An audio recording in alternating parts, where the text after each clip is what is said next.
അല്ലേ അല്ല എനിക്കൊന്ന് നേരിട്ട് കാണാം. അങ്ങനെ പുള്ളി വന്ന് വണ്ടി കാണുമ്പോൾ ബ്രോ എൻ്റെ അടുത്ത് ഒരാൾ പറഞ്ഞത് ഈ വണ്ടി മൊത്തത്തിലൊരു അവിയൽ സെറ്റപ്പിലിരിക്കുന്ന വണ്ടിയാ, അവിടെ നിന്ന് കൊടുത്തല്ലോ ഓയിൽ ലീക്കാ. ഈ വണ്ടി കണ്ടിട്ട് ഈ വണ്ടി തന്നെ കണ്ടിട്ട് സുഖമായിട്ടിരിക്കാം. പുറകിലിരിക്കുന്ന ആളുടെ അവസ്ഥ എന്താ? ഇച്ചിരി കൺജസ്റ്റഡ് ആണ്. ശരിക്കും പറഞ്ഞാൽ നല്ല പാടാണ്. ഒരു വലിയ കൊച്ചു പിള്ളേർക്കൊക്കെ രണ്ടുപേർക്ക് രണ്ട് കൈയുടെ അത്രേ ഉള്ളൂ ബാക്കിലത്തെ സീറ്റ്. ഇതിനകത്ത് ബാക്കിലിരുന്ന് ആരെങ്കിലും യാത്ര ചെയ്തിട്ടുണ്ടോ? 1947 മഹേന്ദ്ര എനിക്ക് പിറകിൽ കാണുന്ന ഈ ഒരു വാഹനം ബിൽഡ് ചെയ്യാനുള്ള അവകാശം വില്ലീസിൽ നിന്ന് വാങ്ങിച്ചെടുക്കുന്നത്. ഈ ഒരു വാഹനം നിങ്ങൾക്ക് കാണുമ്പോൾ തന്നെ മനസ്സിലാകും എത്രത്തോളം ആരാധകരുള്ള അല്ലെങ്കിൽ എത്രത്തോളം ലുക്ക് ഉള്ള ഒരു വാഹനമാണ്, അല്ലെങ്കിൽ കാഴ്ചയ്ക്ക് എത്രത്തോളം കുളിർമ നൽകുന്ന ഒരു വാഹനമാണ് നമുക്കൊപ്പം ഇന്നുള്ളതെന്ന് നിങ്ങൾക്ക് ഈ വാഹനത്തിനെ കാണുമ്പോൾ തന്നെ മനസ്സിലാവും. ഈ ഒരു വാഹനം ഒറിജിനൽ വില്ലീസിൻ്റെ പ്ലാറ്റ്ഫോമിൽ നിന്ന് പുറത്തേക്ക് ഇറങ്ങിയ വാഹനമാണ്. ഈ ഒരു വാഹനത്തിൻ്റെ ഒരു വാക്ക് അറൗണ്ട് വീഡിയോയും ഇതിൻ്റെ ഒരു ഓണർഷിപ്പ് വീഡിയോയുമാണ് നമ്മുടെ ഇന്നത്തെ ഈ വീഡിയോയിൽ ഉൾപ്പെടുത്തിയിരിക്കുന്നത്. അപ്പോൾ എല്ലാവർക്കും ഒരിക്കൽ കൂടി ഗാഡി ടോക്സിലേക്ക് സ്വാഗതം. നിങ്ങൾ ആദ്യമായിട്ടാണ് നമ്മുടെ ചാനൽ കാണുന്നതെന്നുണ്ടെങ്കിൽ നമ്മുടെ ചാനലൊന്ന് സബ്സ്ക്രൈബ് ചെയ്യുക. തൊട്ടടുത്ത് കാണുന്ന ബെല്ലൈക്കൺ കൂടി എനേബിൾ ചെയ്ത് കഴിഞ്ഞാൽ നമ്മൾ അപ്ലോഡ് ചെയ്യുന്ന വ്യത്യസ്തമായിട്ടുള്ള വാഹനപരമായിട്ടുള്ള വീഡിയോസ് എല്ലാം നിങ്ങൾക്ക് നോട്ടിഫിക്കേഷനായിട്ട് എത്തിച്ചേരുന്നതായിരിക്കും. അപ്പോൾ എല്ലാവർക്കും ഒരിക്കൽ കൂടി സ്വാഗതം പറഞ്ഞുകൊണ്ട് നമുക്ക് നേരെ വീഡിയോയിലേക്ക് പോകാം.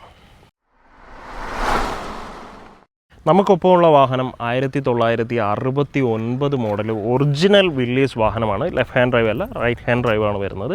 ഈ ഒരു വാഹനത്തിനെ പറ്റി പറയുകയാണെന്നുണ്ടെങ്കിൽ നമുക്ക് ശരിക്കും പറഞ്ഞു കഴിഞ്ഞാൽ ഈ വാഹനം കാണുന്ന സമയത്ത് നമ്മുടെ ഒരു കണ്ണ് ഉടക്കുന്നതെന്ന് വെച്ച് കഴിഞ്ഞാൽ ഈ വാഹനത്തിൻ്റെ ടയറുകളിലേക്കാണ്. ഒരു ബലൂൺ ടയറാണ് ഈ ഒരു വാഹനത്തിന് കൊടുത്തിരിക്കുന്നത്. ഈ ഒരു ടയർ കണ്ടപ്പോൾ തന്നെ എനിക്ക് കുറച്ച് സംശയങ്ങളും കാര്യങ്ങളൊക്കെ ഉണ്ടായിരുന്നു. ഈ ഒരു വണ്ടി ഇത്രയും വലിയ ടയറൊക്കെ വെച്ച് വലിക്കുമെന്നുള്ള കാര്യം. പക്ഷേ അതിന് ഇതിൻ്റെ ഓണർ എന്നോട് പറഞ്ഞ മറുപടി എന്ന് പറയുന്നത് ഇത് ജീപ്പാണ് ബ്രോ, ജീപ്പിന് അസാധ്യമായിട്ടുള്ള കാര്യങ്ങളൊന്നും തന്നെ ഇല്ല. അപ്പോൾ ആ ഒരു വിശ്വാസത്തിൻ്റെ പുറത്താണ് ഞാൻ ഈ ഒരു വണ്ടി കുറച്ച് പൊക്കമൊക്കെ അല്ലെങ്കിൽ കുറച്ച് കയറ്റം കയറി വരേണ്ട ഒരു സ്ഥലത്തിട്ടാണ് നമ്മളിപ്പോൾ വീഡിയോ ചെയ്യുന്നത്. ഓക്കെ, അപ്പോൾ നമ്മുടെ വീഡിയോയിലേക്ക് വരുന്ന സമയത്ത് നോർമൽ നമ്മുടെ ജീപ്പിൻ്റെ മുൻഭാഗം കാണുന്നത് പോലെ അല്ല ഈ ഒരു വാഹനത്തിൻ്റെ മുൻഭാഗം എന്ന് പറയുന്നത്. ഇപ്പോൾ ഹെഡ്ലൈറ്റും ഫ്രണ്ട് ഗ്രില്ലുകളും എല്ലാം നോർമൽ ജീപ്പിനെ പോലെ തന്നെ. പക്ഷേ ഇൻഡിക്കേറ്റർ യൂണിറ്റ് വരുന്നത് ഇതാ ഇവിടെയാണ്. ഇത് കണ്ടോ, നമ്മുടെ ഈ ടയറിന് തൊട്ട് മുകളിലായിട്ടാണ് ഇൻഡിക്കേറ്റർ യൂണിറ്റ് വരുന്നത്. നമ്മുടെ ബുൾ ബാർ കുറച്ച് എക്സ്റ്റെൻഡ് ചെയ്ത രീതിയിൽ നമ്മൾ നേരത്തെ ഒരു ജീപ്പിൻ്റെ വീഡിയോ ചെയ്തിരുന്നു. ആ സമയത്ത് നമ്മൾ പറയുണ്ടായിരുന്നു നമ്മൾ ആ ബുൾ ബാർ നമ്മൾ എക്സ്റ്റെൻഡ് ചെയ്തതാണ്. പക്ഷേ ഈ ഒരു വാഹനത്തിൻ്റെ ബുൾ ബാർ ഓൾറെഡി എക്സ്റ്റെൻഡഡ് ആയിട്ടുള്ള രീതിയിലാണ് നിൽക്കുന്നത്. ആ ബുൾ ബാറിനകത്താണ് നമ്മുടെ ലീഫ് പ്ലേറ്റുകൾ കണക്ട് ചെയ്തിരിക്കുന്നത്, അല്ലെങ്കിൽ സസ്പെൻഷൻ്റെ പ്ലേറ്റുകൾ കണക്ട് ചെയ്തിരിക്കുന്നത്. തൊട്ട് ഫ്രണ്ടിലായിട്ട് നമുക്കൊരു വേറെ വാഹനങ്ങളെയൊക്കെ കെട്ടി വലിക്കാൻ പറ്റുന്ന രീതിയിലുള്ള 2 ബാറുകൾ കൊടുത്തിട്ടുണ്ട്. മുൻപിൽ നിന്ന് നോക്കുമ്പോൾ ഒരു നോർമൽ ജീപ്പ് തന്നെ. അതുപോലെ തന്നെ വശങ്ങളിലേക്കൊക്കെ വരുന്ന സമയത്ത് അല്ലെങ്കിൽ സൈഡിലേക്ക് വരുന്ന സമയത്ത് ഞാൻ പറഞ്ഞല്ലോ നേരത്തെ സാധാരണ വാഹനങ്ങളിൽ നിന്നും വ്യത്യസ്തമായിട്ട് ഇതിൻ്റെ ഇൻഡിക്കേറ്റർ യൂണിറ്റ് അല്പം വ്യത്യസ്തമാണ്. ഇൻഡിക്കേറ്റർ യൂണിറ്റിന് ഒരു കവറിങ് എന്നുള്ള രീതിയിൽ ഒരു മെറ്റലിൻ്റെ ഒരു സ്ട്രിപ്പ് പോലെ ഈ വാഹനത്തിന് നൽകിയിട്ടുണ്ട്. ഇതിൻ്റെ നോർമൽ ടയറിൽ നിന്ന് വ്യത്യസ്തമായിട്ട് 235/75 R15 അതായത് 15 ഇഞ്ചിൻ്റെ ടയറാണ് കൊടുത്തിരിക്കുന്നത്. പക്ഷേ ഇതിൻ്റെ ഒരു സൈസ് എന്ന് പറയുന്നത് 235 ആണ് വരുന്നത്. അപ്പോൾ ഇതെല്ലാം വെറൈറ്റി ആയിട്ടുള്ള കാര്യമാണ്. നോർമലി നമുക്കൊരു ജീപ്പ് എന്ന് പറയുന്നത് ജീപ്പിനെ കണ്ടു കഴിഞ്ഞാൽ തന്നെ നമുക്ക് മനസ്സിലാവും. ഇതെന്ന് വെച്ച് കഴിഞ്ഞാൽ നമുക്ക് കൺവേർട്ട് ചെയ്യാൻ പറ്റുന്ന രീതിയിലാണ് ഇതിൻ്റെ റൂഫ് കൊടുത്തിരിക്കുന്നത്. നമുക്ക് ആവശ്യമില്ലാത്ത സമയത്ത് ഈ റൂഫ് നമുക്ക് ഊരി എവിടെയെങ്കിലും മാറ്റി വെക്കാം. അതുപോലെ തന്നെ ഈ ഫ്രണ്ട് ഗ്ലാസും വേണമെന്നുണ്ടെങ്കിൽ നമുക്ക് ഫോൾഡ് ചെയ്ത് വെച്ചിട്ട് ഫുള്ള് കാറ്റൊക്കെ കൊണ്ട് നമുക്ക് പോകാൻ പറ്റുന്ന രീതിയിലാണ് ഈ വില്ലീസ് ജീപ്പിൻ്റെ നിർമ്മാണം എന്ന് പറയുന്നത്. അതുപോലെ തന്നെ ഇതിൻ്റെ സൈഡ് മിറേഴ്സ് ആയാലും സെപ്പറേറ്റ് ആയിട്ടുള്ള രീതിയിലാണ് ഈ ഒരു വാഹനം നിൽക്കുന്നത്. നമ്മുടെ ഓണർ ഇതിന് സെപ്പറേറ്റായിട്ട് ഒരു ഡോറൊക്കെ സെറ്റ് ചെയ്തിട്ടുണ്ട്. ഇതെല്ലാം നമ്മുടെ പഴയ ജീപ്പിൽ നോർമൽ ജീപ്പിൽ നമ്മൾ ചെയ്തിട്ടുള്ള കാര്യങ്ങളായിരുന്നു. അതുപോലെ തന്നെ അത്യാവശ്യം ലിഫ്റ്റ് ചെയ്തിട്ടുള്ള ഒരു വണ്ടിയാണിത്. ഞാൻ നേരത്തെ പറഞ്ഞല്ലോ വലിയ ടയറുകൾ കയറുമ്പോൾ തന്നെ ഈ ഒരു വാഹനത്തിൻ്റെ ഹൈറ്റ് കുറച്ചുകൂടി ഇൻക്രീസ് ആവും. അപ്പോൾ നമുക്ക് ചവിട്ടി കയറാനായിട്ട് ഒരു ഫുഡ് സ്റ്റെപ്പ് പോലുള്ള സംഭവങ്ങളൊക്കെ ഈ ഒരു വാഹനത്തിന് കൊടുത്തിട്ടുണ്ട്. ഇപ്പോൾ ഞാൻ നേരത്തെ പറഞ്ഞതുപോലെ തന്നെ ഇതിൻ്റെ റൂഫൊക്കെ നമുക്ക് ഫോൾഡ് ചെയ്ത് വെക്കാൻ പറ്റുന്ന രീതിയിലാണ് ഈ ഒരു വാഹനം നിർമ്മിച്ചിരിക്കുന്നത്. ഇതിൻ്റെ ഏറ്റവും വലിയ പ്രത്യേകത എന്ന് വെച്ച് കഴിഞ്ഞാൽ നിങ്ങൾ ഒരു കാരണവശാലും പെട്രോൾ തീർന്നു അല്ലെങ്കിൽ ഡീസലായാലും നിങ്ങൾ തീർന്നിട്ട് റോഡിൽ കിടക്കേണ്ട ഒരു അവസ്ഥ ഉണ്ടാകില്ല. അതിൻ്റെ കാരണം എന്താണെന്ന് ചോദിച്ചു കഴിഞ്ഞാൽ ഇൻ കേസ് നിങ്ങൾക്കൊരു സംശയമുണ്ട്, നിങ്ങൾ യാത്ര ചെയ്യുന്നത് കുറച്ച് ദൂരെ കൂടുതലാണെന്ന് നിങ്ങൾക്ക് സംശയമുണ്ടെങ്കിൽ നിങ്ങൾക്ക് ഈ വാഹനത്തിനുള്ളിൽ പെട്രോൾ അല്ലെങ്കിൽ ഡീസൽ സ്റ്റോർ ചെയ്ത് വെക്കാനായിട്ടുള്ള സൗകര്യമുണ്ട്. അത് ഞാൻ ഈ കൈവച്ചിരിക്കുന്ന സാധനമാണ്. ഇതിന് പറയുന്നത് ജെറി ക്യാൻ എന്നാണ്. ഈ സാധനത്തിൽ നമുക്ക് ഏകദേശം ഒരു 10 ലിറ്ററിന് അടുപ്പിച്ച് പെട്രോൾ അല്ലെങ്കിൽ ഡീസൽ നമുക്ക് സ്റ്റോർ ചെയ്ത് വെക്കാനായിട്ട് സാധിക്കുന്നതാണ്. ജെറി ക്യാൻ്റെ സൈസ് അനുസരിച്ച് പല അളവിലുള്ള പെട്രോളോ അല്ലെങ്കിൽ ഡീസലോ നിങ്ങൾക്ക് ഇന്ധനം ഇതിനുള്ളിൽ സ്റ്റോർ ചെയ്ത് വെക്കാനായിട്ട് സാധിക്കുന്നതാണ്. അപ്പോൾ പിറകിലേക്ക് വരുന്ന സമയത്ത് നമുക്ക് കാണുവാനാകുന്നത് ഒരു ബ്രേക്ക് ലാമ്പ് യൂണിറ്റ്, അതുപോലെ തന്നെ ഒരു ഇൻഡിക്കേറ്റർ യൂണിറ്റ്, അതിനകത്ത് തന്നെ ഒരു ചെറിയ റിവേഴ്സ് ലൈറ്റിൻ്റെ യൂണിറ്റ് കൊടുത്തിട്ടുണ്ട്. പുറകിലായി നേരത്തെ ഞാൻ പറഞ്ഞ ഘടാഘടിയനായിട്ടുള്ള 235/17/R15 ടയറാണ് സ്റ്റെപ്പിനായിട്ടും കൊടുത്തിട്ടുള്ളത്. വളരെ മനോഹരമായിട്ടുള്ള ഒരു അലോയ് വീലിനുള്ളിലാണ് ഈ ഒരു സ്റ്റെപ്പിനി ആയാലും വണ്ടി ആയാലും നിൽക്കുന്നതെന്ന് പറയാനായിട്ട് സാധിക്കുന്നതാണ്. അപ്പോൾ ഇത്രയൊക്കെ ആയിരുന്നു ഈ ഒരു വാഹനത്തിൻ്റെ പുറമേ നിന്നുള്ള കാഴ്ചകളെന്ന് പറയുന്നത്. അകത്ത് പ്രത്യേകിച്ച് എന്തെങ്കിലും കാണാനുണ്ട് എന്നെനിക്ക് തോന്നുന്നില്ല.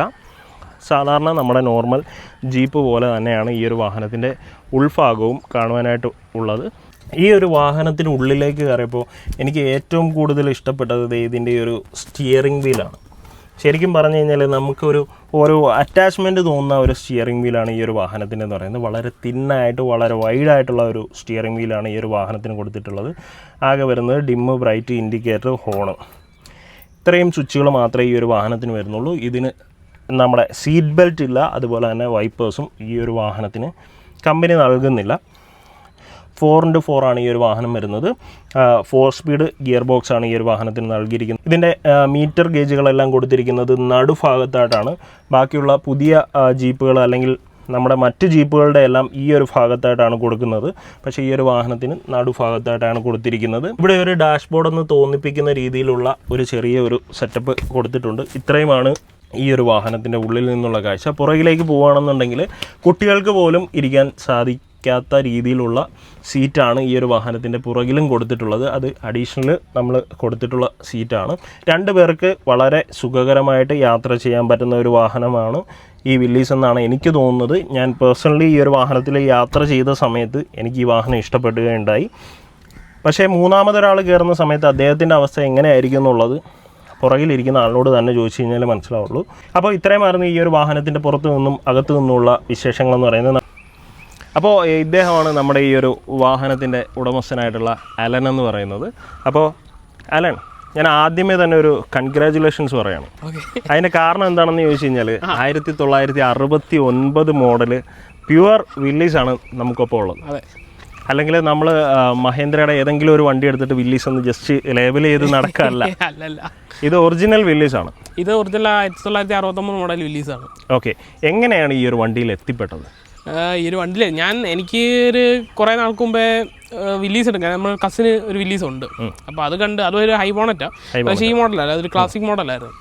അപ്പോൾ പണ്ട് തൊട്ടേ കൊച്ചിലെ തൊട്ടേ ഒരു ജീപ്പ് ഒരു വില്ലീസ് എടുക്കണം, ജീപ്പ് അല്ല ഒരു വില്ലീസ് തന്നെ എടുക്കണം എന്നുള്ളൊരു ഐഡിയ പ്ലാൻ ആയിരുന്നു. വില്ലീസ് എന്നുള്ളത് അന്നേ മനസ്സിൽ ഉറച്ചിടുന്നത്, ജീപ്പല്ല വില്ലീസ് തന്നെ. ഓക്കെ, അതൊരു വ്യത്യസ്തമായിട്ടുള്ള ഒരു കാര്യമാണ്. കാര്യം നമ്മുടെ അടുത്ത് ചോദിക്കുന്ന സമയത്ത് വലുതാകുമ്പോൾ എന്ത് ചെയ്യണം, എനിക്കൊരു ഹമ്മർ എടുക്കണം അല്ലെങ്കിൽ എനിക്കൊരു ജീപ്പ് എടുക്കണം എന്ന് പറയുന്നത്, വില്ലീസ് എടുക്കണമെന്ന്. ഓക്കെ, അപ്പം നമ്മുടെ കസിന് വില്ലീസ് ഉണ്ടായിരുന്നു. അപ്പം അതുകൊണ്ട് അന്നേരം നമുക്ക് എടുക്കാനുള്ള ഇതൊന്നും സാമ്പത്തികം അത്യാവശ്യം നല്ല വില്ലീസിലേക്ക് നമ്മൾ നോക്കുമ്പോൾ തന്നെ അത്യാവശ്യം നല്ല എമൗണ്ട് ആവും. കാരണം ഇത്ര വർഷപ്പഴക്കവും പിന്നെ വില്ലീസിൻ്റെ ഒരു ഇതും കൊണ്ട് നല്ല റേറ്റ് എല്ലാവരും ചോദിക്കുന്നതെന്ന് പറഞ്ഞു. അങ്ങനെ ഞാൻ ആദ്യമായിട്ട് നെടുമ്പാശ്ശേരിയിലാണ് നോക്കാൻ പോകുന്നത്. അത് നോക്കാൻ പോയ പക്ഷേ അത്യാവശ്യം ഒരു വണ്ടി മൊത്തത്തിലൊരു കുളമായി കിടക്കുന്ന അവസ്ഥയായിരുന്നു. അതങ്ങനെ അത് വിട്ട് പിന്നെ ഈ പറഞ്ഞ എൻ്റെ ഈ കസിൻ തന്നെ പുല്ലൂർ ഒരു പുള്ളി ഉണ്ടായിരുന്നു, വർക്ക്ഷോപ്പാണ് പുള്ളി എന്ന് പറഞ്ഞാൽ വില്ലീസ് മാത്രം നോക്കുന്നത്, വില്ലീസ് ജീപ്പ് അങ്ങനെയുള്ള വർക്കെല്ലാം നടത്തുന്നത്, പിന്നെ സെയിലും ഉണ്ട്. അപ്പോൾ പുള്ളി എൻ്റെ അടുത്ത് പറഞ്ഞു. അങ്ങനെ ഞാനും പുള്ളിയോട് പോയി കടയിൽ പോയി കണ്ടപ്പം വണ്ടി എന്ന് പറഞ്ഞാൽ ഇങ്ങനെ കിടക്കുന്ന ഒരു സാധനമല്ല, ജസ്റ്റ് ഒരു ചേസും ബോഡി അപ്പോൾ പുതിയ ബോഡിയാണ്. കാരണം പുള്ളി ടെസ്റ്റിന് വേണ്ടി മൊത്തത്തിൽ പണിയാനുള്ള രീതി നിൽക്കുമായിരുന്നു. നോക്കിയപ്പോൾ ചേസ് മാത്രമേ ഉള്ളൂ. അതിൻ്റെ ഫോട്ടോ ഞാൻ താഴെ കൊടുക്കുന്നുണ്ട്, ആ ചേസിൻ്റെ ഫോട്ടോ മാത്രം. ഓക്കെ, അങ്ങനെ പിന്നെ നമ്മൾ പോയി സംസാരിച്ചു. കാരണം എനിക്ക് വണ്ടി കുഴപ്പമില്ല, കാരണം എഞ്ചിനും മെക്കാനിക്കെല്ലാം പക്ക ക്ലിയർ ആക്കിയിട്ടേക്കുമായിരുന്നു. ടെസ്റ്റിന് വേണ്ടി ആയാലും മൊത്തത്തിൽ ക്ലിയർ ആക്കി. പുള്ളി കൊടുക്കാനുള്ള മൈൻഡ് അല്ലായിരുന്നു, പുള്ളിക്ക് തന്നെ പേഴ്സണലി ഒരു യൂസിന് വേണ്ടി ചെയ്യാനുള്ള പ്ലാനായിരുന്നു. അപ്പോൾ പിന്നെ നമ്മൾ ചെന്ന് സംസാരിച്ച സംസാരിച്ചു എന്ന് വെച്ച് കഴിഞ്ഞാൽ നമ്മൾ സ്ഥിരമായിട്ട് അവിടെ ചെന്നിരിക്കുക. പിന്നെ ഞാൻ അവസാനം ഒരു ബുദ്ധിമുട്ടായെന്ന് തോന്നുമ്പോൾ നീ കൊണ്ടുപോടേ അല്ലേ, ആ ഒരു രീതിയല്ലേ. കാര്യം എന്താണെന്ന് ഞാനത് പറയാൻ കാരണം എന്താണെന്ന് വെച്ച് കഴിഞ്ഞാൽ റയർ ആയിട്ടുള്ള വണ്ടികൾ നമുക്കൊരു ഇഷ്ടം തോന്നിക്കഴിഞ്ഞാൽ പിന്നെ കൊടുക്കാൻ നമുക്കത് വാങ്ങിക്കാനുള്ള ഒരു മൈൻഡ് ഉണ്ടെങ്കിൽ നമ്മൾ എത്ര നേരം വേണമെങ്കിലും ആ ഒരു വണ്ടിക്ക് വേണ്ടി സ്പെൻഡ് ചെയ്യാനായിട്ട് തയ്യാറായിരിക്കും. ഓക്കെ, അങ്ങനെ സംസാരിച്ചു. അവസാനം പുള്ളിയും ഇതായി, അങ്ങനെ വണ്ടി എടുത്തു. അപ്പോൾ ഞാൻ പിന്നെ വണ്ടി അവിടെ തന്നെ ഇട്ടിട്ട് മൊത്തത്തിൽ അങ്ങ് ചെയ്യാൻ പ്ലാനായി. കാരണം അവിടെ പെയിൻറ്റിങ് ബൂത്തും ബാക്കി പരിപാടി എല്ലാം അവിടെ തന്നെ ഉണ്ട്. അങ്ങനെ കഴിഞ്ഞ മെയിലാണ് 2024 മെയിൽ വണ്ടി ഡീലാക്കി, അങ്ങനെ പണിയാനായിട്ട് വണ്ടി കയറ്റി. അങ്ങനെ എനിക്കൊന്നൊരു മെയ് ജൂൺ ജൂലൈ ഒരു സെപ്റ്റംബർ 10 തീയതി എൻ്റെ ഈ വണ്ടി കിട്ടുന്നത്. ഈ ഒരു 6 മാസത്തോളം ആയ ഡെയിലി ആഴ്ച 2-3 വട്ടം അവിടെ പോയി നിന്ന് എല്ലാം നമ്മൾ തന്നെ ഇന്നെല്ലാം ചെയ്യിപ്പിച്ച്. അല്ല, ഞാൻ ഈ വീഡിയോ എടുത്ത സമയത്ത് പറയണ്ടായി, ഈ വണ്ടിയുടെ വീഡിയോ ആക്ച്വലി നേരത്തെ ചെയ്യേണ്ടതാണ്. നമ്മൾ ഓരോ ദിവസം വിളിക്കുമ്പോഴും ഓരോരോ കാര്യങ്ങൾ അപ്ഡേഷൻ ചെയ്തുകൊണ്ടിരിക്കുകയാണ്. ഇപ്പോൾ പിടിച്ച പിടിയാലെ കൊണ്ടുവന്നു. ഞാൻ നേരത്തെ പറഞ്ഞല്ലോ, മഴയാണ്, നല്ല രീതിയിലുള്ള മഴയാണ്. പക്ഷെ നമ്മൾ പിടിച്ച പിടിയാലെ ഈ ഒരു വണ്ടിയുടെ വീഡിയോ ചെയ്യുകയാണ്. അപ്പോൾ ഞാൻ വേറൊരു കാര്യം ചോദിക്കട്ടെ, ഇപ്പോൾ ഈ ഒരു വണ്ടി നമുക്ക് കിട്ടിയ ഒരു കാര്യം പറഞ്ഞു. ഇപ്പം ആൾക്കാർക്കെല്ലാം കേൾക്കാനായിട്ട് അല്ലെങ്കിൽ അറിയേണ്ട ഒരു കാര്യം എന്ന് വെച്ച് കഴിഞ്ഞാൽ, എത്ര രൂപയ്ക്കാണ് ഈ വണ്ടി കിട്ടി? ഈ വണ്ടി പണിഞ്ഞ റേറ്റ് അല്ല ഞാൻ ചോദിക്കുന്നത്, അത് ഞാൻ പിന്നെ ചോദിക്കുന്നത്. എത്ര രൂപയ്ക്കാണ് നമുക്ക് ഈ ഒരു ചേസും എഞ്ചിനും കൂടെ കിട്ടിയത്? എനിക്ക് ചേസും എഞ്ചിനും കൂടി 3 രൂപയായി. 3 ലക്ഷം രൂപ. ഇപ്പം ഒറിജിനൽ വില്ലീസ് കിട്ടാനില്ല. അത് മാത്രമല്ല, ഇനി ഒറിജിനൽ വില്ലീസ് എന്ന് പറഞ്ഞ സാധനമില്ല, അതിന് പേപ്പറുണ്ട്. ആ പേപ്പറിന് ചോദിക്കുന്ന വില എന്ന് പറഞ്ഞാൽ ഒരു 1.5 ലക്ഷം രൂപയോളം വില്ലീസിന്റെ പേപ്പറിനൊക്കെ വില വരുന്നുണ്ട്. അങ്ങനെ പുള്ളി 3-ന് കൊടുക്കാൻ താല്പര്യമല്ലായിരുന്നു. എന്നാൽ പണിയുന്ന കണ്ടീഷന് പെയിന്റ് ചെയ്ത് തരാന്ന് പറഞ്ഞു. ബാക്കി കാര്യങ്ങളൊന്നുമില്ല. ബാക്കി കുറച്ച് അല്ലാതെ എക്സ്ട്രാ നമ്മൾ ഡോറും അങ്ങനെ കുറച്ച് ബാക്കിലത്തെ ഡോർ എന്ന് പറഞ്ഞാൽ ഓപ്പൺ ചെയ്യുന്ന ടൈപ്പ് അല്ലായിരുന്നു. അതൊക്കെ പിന്നെ എൻ്റെ ഒരു ഇതിൽ ഞാൻ അങ്ങ് മാറ്റിച്ചത്. അങ്ങനെ ലാസ്റ്റ് 3 രൂപയ്ക്ക് വണ്ടി ഫിക്സ് ചെയ്തു. പിന്നെ ബാക്കിയെല്ലാം ചെയ്ത് കിട്ടിയത് സെപ്പറേറ്റ് റേറ്റ് ആയി. പിന്നെ ഇതിന്റെ സ്റ്റോക്ക് ടയർ എന്ന് പറഞ്ഞാൽ ഇതല്ല, ഇത് മറ്റേ നോർമൽ ബക്ക്ഷോട്ട് ടയറാണ് ഇതിന് വരുന്നത്. 235 മാക്സിമം വലിയ ടയറാണ്. പിന്നെ ശരിക്കും പറഞ്ഞു കഴിഞ്ഞാൽ വണ്ടിയുടെ ഒരു അട്രാക്ഷൻ ഈ ഒരു ടയറിലാണ്. പെട്ടെന്നുള്ള ഒരു ഇത് പറഞ്ഞാൽ ടയറിലോട്ട് നമ്മുടെ കണ്ണ് പെട്ടെന്ന് പോകും. അപ്പം ഞാൻ വേറൊരു ചോദ്യം ചോദിക്കട്ടെ, ഈ വണ്ടി കൊണ്ട് പോകുന്ന സമയത്ത് എപ്പോഴെങ്കിലും MVDയുടെ ഭാഗത്തുനിന്നോ അല്ലെങ്കിൽ പോലീസിന്റെ ഭാഗത്തുനിന്നോ എന്തെങ്കിലും ചെക്കിങ്ങോ കാര്യങ്ങളോ ചെക്കിങ് അല്ലെങ്കിൽ മോഡിഫിക്കേഷൻ എന്നുള്ള രീതിയിൽ? കാര്യം ഞാൻ ഈ പറയുന്നത് എല്ലാവരും ഉദ്ദേശമല്ല, കുറച്ച് ആളുകളുണ്ടല്ലോ. പിന്നെ നമ്മളൊരു സാധനം ചെയ്ത് പുറത്തേക്ക് ഇറക്കുമ്പോൾ അവനത് കൊണ്ടുപോയി രക്ഷപ്പെടണ്ട, അല്ലെങ്കിൽ ആ ഒരു വണ്ടിക്ക് അവരൊരു വാല്യൂ കൊടുക്കുന്നില്ല. വണ്ടിയുടെ വാല്യൂ അവർ കണക്കൂട്ടാതെ എങ്ങനെങ്കിലും അവനൊരു പണി കൊടുക്കണം എന്നുള്ള രീതിയിൽ അങ്ങനെ എന്തെങ്കിലും? എനിക്ക് ഓൾമോസ്റ്റ് വണ്ടി എടുത്തിറങ്ങി, ഈ പണി ഫുള്ള് വണ്ടിയൊക്കെ എടുത്തിറങ്ങി, എനിക്ക് ഹെയ്റ്റേഴ്സിനേക്കാളും കൂടുതൽ ഇത് വണ്ടി ഇഷ്ടപ്പെട്ട് വരുന്ന ടീമുകളെ ഉള്ളു. പിന്നെ അങ്ങനെ ഹെയ്റ്റേഴ്സായിട്ട് എനിക്കൊന്നും ഇതുവരെ പണിയായിട്ട് വന്നിട്ടില്ല. പിന്നെ വണ്ടി പിടിച്ചോന്ന് ചോദിച്ചു കഴിഞ്ഞാൽ, ഞാൻ 2-3 ഓട്ടോ ഷോസ് എല്ലാം പോയിട്ടുണ്ട്. പത്തനംതിട്ട മുസ്ലിം കോളേജിലൊന്ന് പോയിരുന്നു. അപ്പം അവിടെ ഞാൻ ഷോയും കഴിഞ്ഞ് ഇറങ്ങി വരുന്ന വഴിക്ക് ജസ്റ്റ് താഴെ വെഹിക്കിളിൻ്റെ ഇരുന്നുണ്ടായിരുന്നു. അവർ കണ്ടു, പക്ഷേ വണ്ടി നോക്കി ഒന്നും പറഞ്ഞൊന്നുമില്ല. പോയി. അല്ലാതെ എനിക്കിതുവരെ അങ്ങനെ വല്ല ഇഷ്യൂസ് ഒന്നും വന്നിട്ടില്ല. അപ്പോൾ ഞാൻ വേറൊരു ചോദ്യം ചോദിക്കുകയാണ്, ദയവേദ എന്നെ തല്ലരുത്. ഈ വണ്ടി കൊടുക്കുന്നു? പല ആൾക്കാരും ചോദിച്ചിട്ടുണ്ടാവുമല്ലോ, പല ആളുകളും ചോദിച്ചിട്ടുണ്ടാവും. കൊടുക്കുന്നുള്ള ഒരു പ്ലാനേ ഇല്ല. അത് കാരണം എന്നെക്കാളിലും കുറച്ചുകൂടി ഭ്രാന്ത് ഞങ്ങളുടെ പപ്പയ്ക്ക എന്ന് പറഞ്ഞ വണ്ടി അത്യാവശ്യം നല്ല ഭ്രാന്താണ്. അപ്പോൾ പുള്ളിന് പറഞ്ഞെങ്കിൽ വീട്ടിൽ കിടന്ന് ഒടിയുമായാലും അതവിടെ കിടന്നോട്ടെ, ഒരു മുതലാണ്. അതാണ് അല്ലേ? അല്ലെങ്കിൽ മുറ്റത്ത് കിടക്കുന്ന കാണാനായിട്ട് മുറ്റത്ത് ഈ വണ്ടി ഉണ്ട് എന്ന് പറഞ്ഞ് കേട്ടാൽ മതി. റോഡിൽ ഇറങ്ങാൻ പറ്റില്ലെങ്കിലും കുഴപ്പമില്ല, വീട്ടിൽ കിടക്കണ്ട വിഷയമില്ല. നമ്മൾ നമ്മുടെ ആഗ്രഹത്തിന് വണ്ടി പണിയുന്നു, നമ്മളെ ആഗ്രഹങ്ങൾ സഫലമാകുന്നു, തീർക്കുന്നു, നമ്മുടെ ഹാപ്പിനെസ്. പിന്നല്ല, നമുക്ക് വേറെ കാര്യങ്ങളൊന്നുമില്ല. ഓക്കെ, ഇപ്പം നമ്മുടെ ഈ ഒരു വണ്ടിയുടെ കാര്യങ്ങളെല്ലാം പറഞ്ഞു. ഇതിന് കറണ്ട്ലി എത്ര മൈലേജ്? ഞാൻ ചോദിക്കുന്നത് മോശമാണ്, എന്നാലും ചോദിക്കാം, എത്ര മൈലേജ് കിട്ടുന്നു? ഇപ്പം എനിക്കൊരു ലോങ് ഒക്കെ ഓടിക്കഴിഞ്ഞാൽ ഒരു 18 മാക്സിമം 18-നുള്ളിൽ കിട്ടുന്നുണ്ട്. 18-നുള്ളിൽ കിട്ടുന്നുണ്ട്. ഞാൻ വണ്ടി എടുത്തിട്ട് എനിക്ക് ഞാൻ ഒറ്റ ലോങ് പോയി ട്രിവാൻഡ്രത്ത് ഒരു കല്യാണത്തിന്റെ പരിപാടിയായിട്ട് ഞാൻ ട്രിവാൻഡ്രം പോയത്. എനിക്ക് പോയാൽ ഒരു 18 അടുപ്പിച്ചെന്നാലും മൈലേജ് കിട്ടിയിട്ടുണ്ട്. വേറൊരു കാര്യം ചോദിക്കണം, പപ്പ എല്ലാ കാര്യങ്ങൾക്കും സപ്പോർട്ടാണെന്ന് പറഞ്ഞു, 2 മക്കളുടെ എല്ലാ കാര്യങ്ങൾക്കും സപ്പോർട്ടാണ്. അപ്പം ഈ വണ്ടി എടുക്കുന്ന സമയത്ത് ഞാൻ പപ്പയുടെ സൈഡല്ല വയ്ക്കുന്നത്. ഇപ്പോൾ വീട്ടിൽ അമ്മ അല്ലെങ്കിൽ വേറുള്ള ആൾക്കാർ, നമ്മൾ ഒരു പഴയ മോഡൽ, കാര്യം 3 ലക്ഷം രൂപ കൊടുത്തു കഴിഞ്ഞാൽ നമ്മുടെ നാട്ടിൽ നല്ലൊരു കാറ് കിട്ടുന്ന സ്ഥലത്ത് നമുക്ക് കിട്ടുന്നത് ഒരു ചേസും ഒരു വർക്കാവുന്ന ഒരു എഞ്ചിനും മാത്രമാണ്. അപ്പോൾ ആ സമയത്ത് ബന്ധുക്കളുടെ ഭാഗത്തുനിന്നോ അല്ലെങ്കിൽ അറിയാവുന്ന ആളുകളുടെ ഭാഗത്തുനിന്നോ എന്തെങ്കിലും ഇത് വേണ്ട അല്ലെങ്കിൽ നിനക്ക് എടുത്തു കഴിഞ്ഞാൽ ഇതിനകത്തുനിന്ന് പ്രശ്നങ്ങളുണ്ടാവും, അല്ലെങ്കിൽ എന്തിനാണ് ഈ വണ്ടി എന്ന് ചോദിച്ച ആരെങ്കിലും അങ്ങനെ ചോദിച്ചിട്ടുണ്ടോ? റിലേറ്റീവായിട്ട് അങ്ങനെ ആരും ചോദിച്ചിട്ടില്ല. കാരണം ഓൾമോസ്റ്റ് ഞങ്ങൾ എല്ലാവരും അത്യാവശ്യം വണ്ടിപ്പിരാന്ത് ടീമുകളാണ്. എല്ലാവരും ഒരേ വേവ് ലെങ്ത് വരുന്ന ആളുകളാണ്. അതുകൊണ്ട് ആർക്കും പ്രത്യേകിച്ച് ഒരു പ്രശ്നം. പുറത്തുനിന്ന് പിന്നെ 2-3 ചേട്ടാ ഇത് മെയിൻ്റെനൻസ് ഒക്കെ ഭയങ്കര പാടല്ലേ, കൊണ്ട് നടക്കാനൊക്കെ ഭയങ്കര മെനക്കേടാ. എൻ്റെ ഒരു എക്സ്പീരിയൻസ് വെച്ചപ്പോൾ എനിക്ക് ഒരു 6 മാസത്തോളം വണ്ടി ഓടിച്ച്.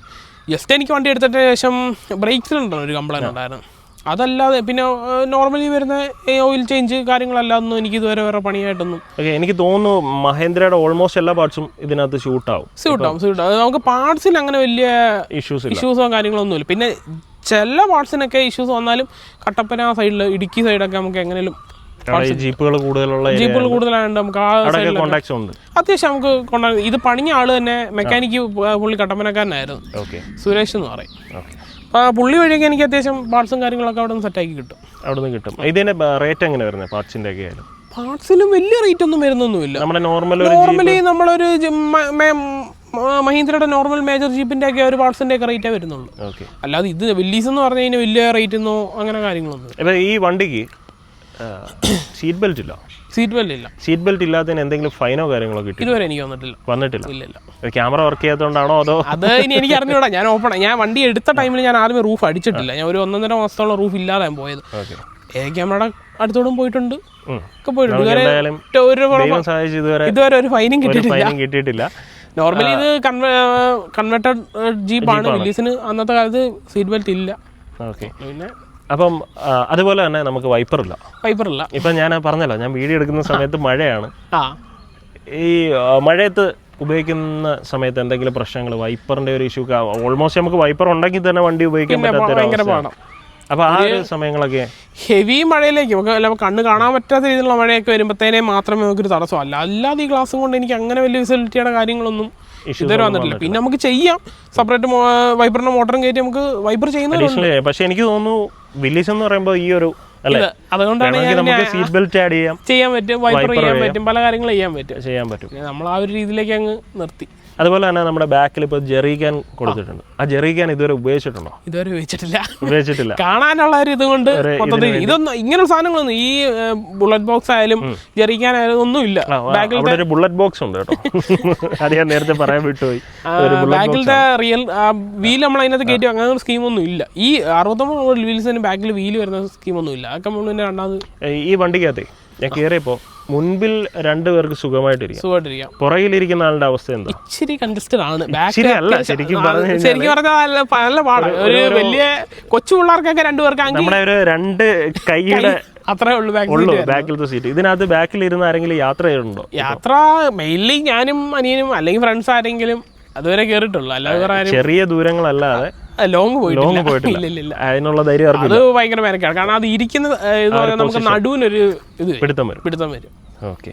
അപ്പം ഇതിന്റെ ഒരു പവർ എങ്ങനെയുണ്ട് ഈ ഒരു വണ്ടി? എങ്ങനെ പവർ മീൻസ്? ഇപ്പൊ നമ്മൾ ഒരു കയറ്റം കയറുകയാണ്, അല്ലെങ്കിൽ ഇപ്പൊ നേരത്തെ പറഞ്ഞ പോലെ നമ്മളൊന്ന് കട്ടപ്പനയ്ക്ക് പോവുകയാണ്. കട്ടപ്പനയ്ക്ക് പോകുമ്പോൾ നമുക്ക് ഓൾറെഡി നമുക്കറിയാം ജീപ്പാണ്, എവിടെയും വലിഞ്ഞ് കയറും. അപ്പോൾ ഇതുമായിട്ട് പോകുന്ന സമയത്ത് എപ്പോഴെങ്കിലും ഒരു ടെൻഷൻ, അല്ലെങ്കിൽ ഇത് ഈ ഒരു കയറ്റം കയറുമോ എന്നുള്ള ടെൻഷനോ കാര്യങ്ങളോ എന്തെങ്കിലും ഉണ്ടായിട്ടുണ്ടോ? ഇതുവരെ ഇല്ല. കാരണം ഞാൻ എടുത്ത് അടുത്ത 1 മാസം ഞാൻ അത്യാവശ്യം ഉള്ള രീതിയിലൊക്കെ ഒന്ന് ഓടിച്ചു. കാരണം ഈ മറ്റുള്ള വണ്ടികൾ ഓടിക്കുന്ന പോലെ നമുക്ക് ഇത് കയറി ഓടിക്കാനും പറ്റത്തില്ല.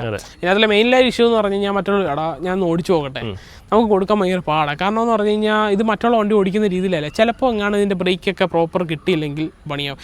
നമ്മൾ ഓടിച്ചൊരു യൂസ്ഡ് കഴിഞ്ഞാൽ സീനില്ല. ഇങ്ങനെയുള്ള ജീപ്പൊക്കെ ആ ഒരു ഇത് വരുന്നുണ്ട്.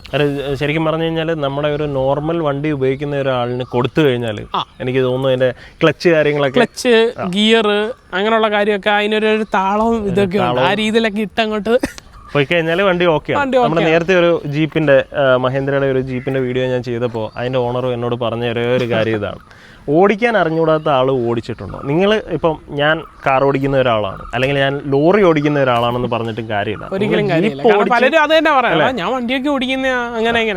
ജീപ്പ് ഓടിച്ച എക്സ്പീരിയൻസ് ഉണ്ടെങ്കിൽ മാത്രമേ ഈ ഒരു സാധനത്തിനകത്ത് കൈവെക്കാം. അപ്പോൾ ഇത് കൂടാതെ വേറെ വീട്ടിലുള്ള വണ്ടിയാണ്? എനിക്കൊരു ടൊയോട്ട ഗ്ലാൻസ ഉണ്ട്. അതിന്റെ വീഡിയോ നമ്മൾ ഉടനെ ചെയ്യുന്നതായിരിക്കും. അത് കാണിക്കേണ്ട വണ്ടിയാണ്. അത് അതിനെപ്പറ്റി ഒന്ന് പറയാമോ? അത് സ്റ്റേജ് 2 റീമാപ്പ്? അത് സ്റ്റേജ് 2 റീമാപ്പ് ചെയ്തില്ല, ചെയ്യാൻ വേണ്ടി പോകുന്നേ ഉള്ളൂ. അത് ഞാൻ വർക്ക് കഴിഞ്ഞിട്ട് ഇറങ്ങിയതുള്ളൂ. അത് ഗ്ലാൻസറ്റ് RS ബമ്പർ ഇപ്പം കയറ്റിയിട്ടുണ്ട്. നമ്മുടെ ബലേനയ്ക്കകത്ത് വരുന്ന RS ബമ്പർ ഇതിനകത്ത് ഉള്ളിട്ട് ചെയ്തിട്ടുണ്ട്. പിന്നെ കോയിലോസ് ചെയ്തിട്ടുണ്ട്. പിന്നെ 17 ഇഞ്ചിൻ്റെ 4 വീല് കയറ്റിയിട്ടുണ്ട്. പിന്നെ ആഫ്റ്റർ മാർക്കറ്റ് ടെയിൽ ലൈറ്റ്, പിന്നെ സൈഡ് ബോഡി സ്കേർട്ടും ബാക്ക് സ്കേർട്ടും കാര്യങ്ങളൊക്കെ ചെയ്തിട്ടുള്ളൂ. അപ്പോൾ ഉടനെ തന്നെ നമുക്കൊരു സ്റ്റേജ് 2 റീമാപ്പും ഒരു മാസത്തിനുള്ളിൽ, അല്ലെങ്കിൽ മാക്സിമം 2 മാസത്തിനുള്ളിൽ സ്റ്റേജ് 2 റീമാപ്പ് വരും, ഒരു ഫ്ലെയിം കിറ്റ് വരും അല്ലേ? അല്ല, അത് തന്നെ, എല്ലാം ഉടനെ വരുന്നതായിരിക്കും. പക്ഷെ വണ്ടി വീഡിയോ ചെയ്യുന്ന സമയത്ത് നമ്പർ കാണിക്കത്തില്ല. കാര്യം എന്താണെന്ന് അറിയാമല്ലോ, പിന്നെന്തുവാ, അതുകൊണ്ട് നമ്പർ കാണിക്കത്തില്ല. ഇതിപ്പോൾ നമ്മൾ നമ്പർ കാണിച്ചിട്ടുണ്ട്. കാര്യം ഇതെന്ന് വെച്ച് കഴിഞ്ഞാൽ ഒരു പ്യുവർ സ്പെക്കാണ്. ഇതിനെ ഇഷ്ടപ്പെടുന്ന ഹേറ്റേഴ്സിനേക്കാൾ കൂടുതൽ, ഇപ്പോൾ ഒരു 10 പേര് ഹേറ്റ് ചെയ്യണമെന്നുണ്ടെങ്കിൽ ഒരു 10,000 പേര് ഈ വണ്ടി ഇഷ്ടപ്പെടുന്ന ആൾക്കാർ. ഹേറ്റേഴ്സ് എന്ന് വെച്ച് കഴിഞ്ഞാൽ എനിക്കൊരു ചെറിയ ഒരു കിട്ടിയിട്ടുണ്ട്. കാരണം ഞാനൊരു ഫോട്ടോഷൂട്ടിന് പോയത്, ഒരു കല്യാണത്തിൻ്റെ ഒരു സേവ് ഡേറ്റിന് പോയതായിരുന്നു. അപ്പം അവിടെ ചെന്ന് ആരാന്ന് എനിക്ക് അറിഞ്ഞൂടാ, ക്യാമറമാൻ്റെ കൂടെ വന്നതിനാന്നോ ക്യാമറമാനാന്ന് എനിക്ക് അറിഞ്ഞൂടാ. പുള്ളി ഈ വണ്ടി ഒന്ന് ഓടിക്കണമെന്നുള്ള സ്കീം വന്നു. ഞാൻ പറഞ്ഞു ബ്രോ അത് പറ്റത്തില്ല, ഒന്നാതെ ഇറങ്ങിയതേ ഉള്ളു, വണ്ടി ഒന്നും സെറ്റ് ആയിട്ടില്ല അന്ന് പറഞ്ഞു പോയി. ഇതേ സെയിം ഒരു 2 മാസം കഴിഞ്ഞിട്ട് എനിക്ക് വേറൊരു സേവ് ഡേറ്റ് വന്നു. അപ്പം എന്നെ വിളിച്ച വ്യക്തി എന്ന് പറഞ്ഞാൽ ക്യാമറമാനും ടീമും അല്ലാതൊരു സെപ്പറേറ്റ് പത്തനംതിട്ടയുള്ളൊരു ഒരു ആളാണ്. അപ്പോൾ എന്നെ വിളിച്ചിട്ട് ബ്രോ ഇതുപോലെ ജീപ്പ് ഒന്ന് സേവ് ഡേറ്റിന് വരാൻ പറ്റുമോ, എനിക്ക് വണ്ടി ഒന്ന് കാണണം ആദ്യമേ എന്ന് പറയും. അതെന്തോ ബ്രോ വണ്ടി ഫോട്ടോസും കാര്യങ്ങളെല്ലാം നിങ്ങൾ കണ്ടിട്ടല്ലേ? അല്ല, എനിക്കൊന്ന് നേരിട്ട് കാണാം. അങ്ങനെ പുള്ളി വന്ന് വണ്ടി കാണുമ്പോൾ ബ്രോ എൻ്റെ അടുത്ത് ഒരാൾ പറഞ്ഞത് ഈ വണ്ടി മൊത്തത്തിലൊരു അവിയൽ സെറ്റപ്പിലിരിക്കുന്ന വണ്ടിയാ, അവിടെ നിന്ന് കൊടുത്തല്ലോ ഓയിൽ ലീക്കാ, അതാ ഈ വണ്ടി തന്നെ കണ്ടിട്ട്. അപ്പോൾ ഞാൻ പറഞ്ഞു ബ്രോ ഇപ്പോൾ വണ്ടി കണ്ടല്ലോ, എന്തെങ്കിലും കാണുന്നുണ്ട് ഇതിനകത്തിൽ. ആ ഓട്ടത്തിനാണ് ഞാൻ ട്രിവാൻഡ്രത്ത് പോയെന്ന് പറഞ്ഞത്. അങ്ങനെയുള്ള ചെറിയൊരു ഇത് എനിക്ക് കിട്ടിയിട്ടുണ്ട്, പണി കിട്ടിയിട്ടുണ്ട്. അതെ, ശരിക്കും പറഞ്ഞു കഴിഞ്ഞാൽ അല്ലേ, വണ്ടി വിളിക്കുന്നില്ല എന്നുണ്ടെങ്കിൽ വിളിക്കണം. നമുക്കിപ്പോൾ വണ്ടി വിളിക്കണോ എനിക്ക് അങ്ങനെ ഒരു ഒറ്റ വിഷയമല്ല. എൻ്റെ വണ്ടി വീട്ടിൽ കിടന്നല്ലോ അവിടെ കിടന്നോളൂ. കാര്യം നമ്മൾ വണ്ടി ഓട്ടത്തിന് വിട്ടിട്ട് ജീവിക്കാന്നുള്ള രീതിയിൽ നമ്മൾ പ്യുവറായിട്ട് നമുക്ക് ആ ഒരു വണ്ടിയോട് ഇഷ്ടം തോന്നി. നമ്മൾ കുഞ്ഞുനാൾ മുതലേ കണ്ട ഓരോ ആഗ്രഹങ്ങളുടെ പുറത്ത് വാങ്ങിക്കുന്നതാണ് ഓരോ വണ്ടികളും അല്ലേ? ഉറപ്പായിട്ടും. ഇപ്പോൾ വില്ലീസ് ആയാലും ഇതുപോലെ തന്നെ എൻ്റെ ഒരു ഫ്രണ്ടുണ്ട്, ഞാൻ അവൻ്റെ പേര് പറയത്തില്ല. അവന് ഏതൊരു വണ്ടി കണ്ടു കഴിഞ്ഞാലും അവൻ പറയുന്നത് അയ്യേ ഈ വണ്ടിയാ. ശരിക്കും പറഞ്ഞു കഴിഞ്ഞാൽ അത് ഒരാളുടെ ഒരു ഡ്രീം വണ്ടിയായിരിക്കും. ഉറപ്പായിട്ടും. എനിക്ക് ഇതിന് മുമ്പ് തന്നെ എനിക്കൊരു സെന്നും ഉണ്ടായിരുന്നു, 2003 മോഡൽ ഒരു സെന്നും ഉണ്ടായിരുന്നു. അതും എൻ്റെ ഒരു ചെറിയ ഭ്രാന്തായിരുന്നു. സെന്നറിന് എടുക്കണമെന്ന് പറഞ്ഞാൽ അതെടുത്ത് ഞാൻ അത്യാവശ്യം നല്ല രീതിയിലൊക്കെ ഒന്ന് ഒരു ഒപ്റ്ററയുടെ വീലൊക്കെ കയറ്റി ലോ പ്രൊഫൈൽ ടയറിലായിട്ട് അത്യാവശ്യം നല്ല സെറ്റാക്കിയിട്ട് നടന്ന വണ്ടിയാണ്. അത് കൊടുത്തതിന് ശേഷം പിന്നെ ഇതിലേക്ക് പറഞ്ഞത്. ഓക്കെ, അപ്പോൾ ഈ പ്രാന്തിനെല്ലാം സപ്പോർട്ട് ചെയ്യാൻ വീട്ടുകാർ കൂടെ ഉണ്ട്, എല്ലാത്തിനും കൂടെ ഉണ്ട്. അതാണ് ഏറ്റവും വലിയ കോൺഫിഡൻസ് അല്ലേ? ആരൊക്കെ എന്തൊക്കെ പറഞ്ഞു കഴിഞ്ഞാലും വീട്ടുകാരുടെ സീനുമില്ല. അപ്പോൾ ഇത്രയുമായിരുന്നു നമ്മുടെ ഈ ഒരു വണ്ടിയുടെ ഓണർഷിപ്പ് റിവ്യൂ എന്ന് പറയുന്നത്. ഞാൻ പ്രത്യേകം നേരത്തെ പറഞ്ഞായിരുന്നു ഒരു കാര്യം ഞാൻ അവസാനം ചോദിക്കും എന്നുള്ളത്, ഈ വണ്ടി ഇന്നിപ്പോൾ കാണുന്ന കോലത്തിലാകാനായിട്ട് എത്ര രൂപ ചിലവുണ്ട്? അതായത് നമ്മുടെ ചേസ് എൻജിൻ വാങ്ങിയത് നമ്മൾ 3 ലക്ഷം രൂപയായി. അത് കൂടാതെ ബാക്കി എത്ര ലക്ഷം രൂപ ചിലവാക്കിയാണ് ഇന്നിപ്പോൾ ഈ കാണുന്ന രൂപത്തിൽ ഈ വണ്ടി ആക്കിയെടുത്തിരിക്കുന്നത്? പുള്ളി പറഞ്ഞ പെയിന്റ് ഇതല്ലായിരുന്നു, അതിനകത്തിൽ മാത്രം ഒരു വേരിയേഷൻ വന്നു. കാരണം പുള്ളി ഒരു ഗ്ലോസി കളർ, ഒരു ക്രീം ടൈപ്പ് കളറാണ് പറഞ്ഞത്. ഡെസേർട്ട് അല്ല, അതിൻ്റെ വേറെ കളറായിരുന്നു. പക്ഷെ അതിന് ഇത്ര റേറ്റ് കുറവായിരുന്നു. ഇത് മാറ്റ് ഗ്രീനാണ് വരുന്നത്, മറ്റേ നമ്മുടെ ആർമി ഗ്രീന്. അപ്പം ആ കളറിലേക്ക് വന്നപ്പോൾ അത്യാവശ്യം എമൗണ്ട് മാറും. പിന്നെ ഇതിനകത്ത് മേജർ എനിക്ക് കയ്യിൽ നിന്ന് പോയെന്ന് പറഞ്ഞാൽ വീല്, 5 വീല് പെയിന്റ്, ബാഗ്, പിന്നെ സീറ്റ് ഇതൊന്നും അല്ലായിരുന്നു. മറ്റേ ബെഞ്ച് ടൈപ്പ് വില്ലീസിന്റെ ഒറിജിനൽ വരുന്നുണ്ട്. അത് പിന്നെ ഒരു യാത്രയുടെ ഒരു കംഫർട്ടിന്റെ ഇതായത് പിന്നെ ഓൾട്ടോർ സീറ്റാണ് കയറ്റിക്കുന്നത്. പിന്നെ അത് കുഷനിങ്, പിന്നെ ഇതിന്റെ കുറുകെ വന്നിരിക്കുന്ന ഒരു പില്ലറുണ്ട്, അതും സെപ്പറേറ്റ് ആയി കയറ്റിയിരിക്കുന്നത്. അത് വില്ലീസിനകത്ത് വരുന്നതല്ല, അതും സെപ്പറേറ്റ്, അത് തന്നെ വരും. അത് ബാക്ക് സീറ്റ്, പിന്നെ അതങ്ങനെയുള്ള വർക്കുകളേ ഉള്ളൂ. പിന്നെ ടോപ്പ് അവർ പുള്ളി അടിച്ചില്ല, ടോപ്പ് ഞാൻ തന്നെ അടിച്ചത്. അങ്ങനെ ഓൾമോസ്റ്റ് ഇത്രയൊക്കെ പരിപാടിയേ ഉള്ളൂ. ഇതിനെല്ലാം കൂടെ ചേർത്ത് ടോട്ടൽ ഇപ്പോൾ വണ്ടി എടുത്തതും ഞാൻ പണിഞ്ഞതും എല്ലാം കൂടി ചേർക്കുമെങ്കിൽ ഒരു 5, എനിക്ക് കണക്ക് പ്രകാരം 5-20 വരും. 5 ലക്ഷം രൂപ. 5 ലക്ഷം രൂപ ഓടിയോ? അത് അനിയൻ അവിടെ നിൽപ്പുണ്ട്, ഇന്ന് വീട്ടിൽ ചെന്ന് പറഞ്ഞു കൊടുക്കും. റേറ്റിനകത്ത് കുറച്ച് ഇൻവെസ്റ്റ്മെന്റ് ഞാനുമായിരുന്നു, ബാക്കി പപ്പയും കൂടി ആയിരുന്നു. അപ്പൊ പിന്നെ കുഴപ്പമില്ല, ഇനി പാരേട്ടാലും കുഴപ്പമില്ല. അപ്പം ഇത്രയുമായിരുന്നു നമ്മുടെ ഈ ഒരു വണ്ടിയുടെ ഓണർഷിപ്പ് റിവ്യൂ എന്ന് പറയുന്നത്. അപ്പോൾ ഒന്ന് അടുത്തേക്ക് വന്നേ. ഇദ്ദേഹമാണ് ഈ ഒരു വണ്ടി ഇന്നിപ്പോൾ കാണുന്ന രൂപത്തിൽ ആക്കിയെടുത്തിരിക്കുന്നത്. അപ്പോൾ ഞാൻ നേരത്തെ പറഞ്ഞതുപോലെ തന്നെ എന്നും ഈ ഒരു വണ്ടി ഈ ഒരു കണ്ടീഷനിൽ തന്നെ കൊണ്ട് നടക്കുക. എന്തെങ്കിലും വിൽക്കണം എന്ന് തോന്നുകയാണെന്നുണ്ടെങ്കിൽ ആദ്യം എന്നെ വിളിക്കുക, ഉറപ്പായിട്ടും ആദ്യം എന്നെ വിളിക്കുക. എന്നെ വിളിച്ചതിന് ശേഷം മാത്രമേ ഈ വണ്ടി കൊടുക്കാവുള്ളൂ. ഇത് കൊടുക്കാൻ ചാൻസ് ഇല്ല. കാര്യം അച്ഛനും മക്കളും ഒരേപോലെ തന്നെ വണ്ടി പ്രാന്തന്മാരായി കഴിഞ്ഞാൽ അല്ലേ കൊടുക്കാനുള്ള ചാൻസ് ഇല്ല. കൊടുക്കുകയാണെന്നുണ്ടെങ്കിൽ എന്നെ കോൺടാക്ട്. അപ്പോൾ ഇത്രയുമായിരുന്നു നമ്മുടെ ഇന്നത്തെ ഈ വീഡിയോ എന്ന് പറയുന്നത്. ഞാൻ താഴെ അലൻ്റെ നമ്പർ കൊടുത്തിട്ടുണ്ട്. ആർക്കെങ്കിലും എന്തെങ്കിലും ഡൗട്ടോ കാര്യങ്ങളോ, അതുപോലെ തന്നെ എനിക്ക് ഓട്ടോ എക്സ്പോയ്ക്ക് നേരത്തെ പറഞ്ഞില്ലേ ഒരു ഗ്ലാൻസ ഉണ്ട്, അതുപോലെ തന്നെ നമ്മുടെ ഈ ഒരു വില്ലീസും ഓട്ടോ എക്സ്പോയ്ക്ക് കൊടുക്കുന്നതാണ്.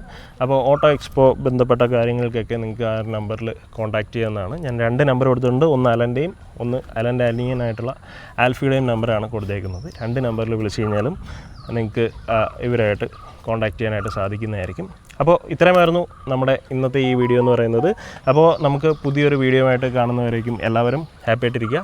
എല്ലാവരുടെയും ഇതുപോലുള്ള ഭ്രാന്ത് ആയിട്ടുള്ള എല്ലാ ആഗ്രഹങ്ങളും നടക്കട്ടെ. അപ്പോൾ പുതിയൊരു വീഡിയോ ആയിട്ട് കാണുന്നവരേക്കും എല്ലാവർക്കും ബൈ.